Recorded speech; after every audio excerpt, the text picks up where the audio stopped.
Hello, my name is Armin. And my name is Susan. And we were able to analyze the awakening through the feminist lens.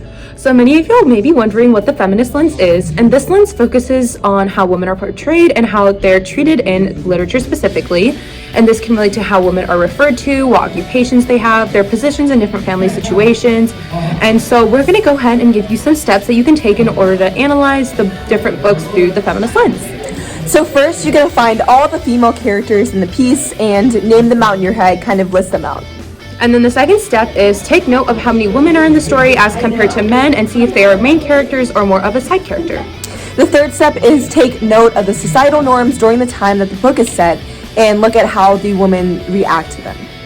Fourth step is to notice if their dialogue is always centered around another man or if they are more focused on their personal life goals. And then the fifth and last step is observe their character arc and recognize if their satisfaction comes from outside factors like validation from a man, or does it come from themselves and their own achievements. Now we are able to take these steps to accurately analyze The Awakening. The first step, identifying the female characters in the book. In The Awakening, there are a few main characters and a few main female leads, which are Edna Pontellier, Adele Ratignolle, Madame Lebrun, The Lady in the Bath, and Mademoiselle Reisz. In the book, there were a total of 5 women compared to 6 men. The main women whose perspectives were highlighted were Edna, Adele, and Mademoiselle Reisz. But Edna was the main character since she was the one whose emotions were focused on the most. During the late 1800s, women were expected to stay at home and take care of the household and their children. They were meant to serve as a support system for their husbands rather than going out and having a proper job. While reading this book, it was evident that Edna did not like the concept of being a stay-at-home wife. She felt as if she could not connect with her children and she could not be the perfect mother woman like her friend Adele. She was not satisfied with her life with her husband, Leonce, and wanted something more from a relationship.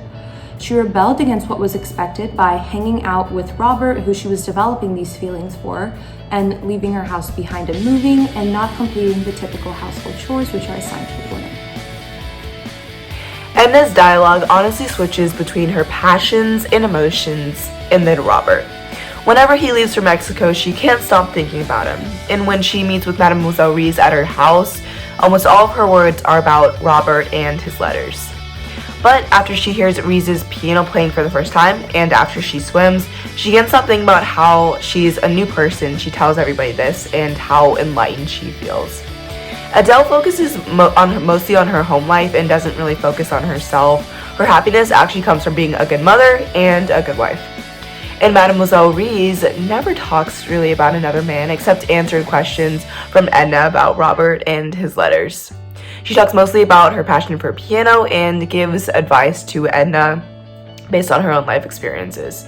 And most of her dialogue comes from herself and not concerns with another man.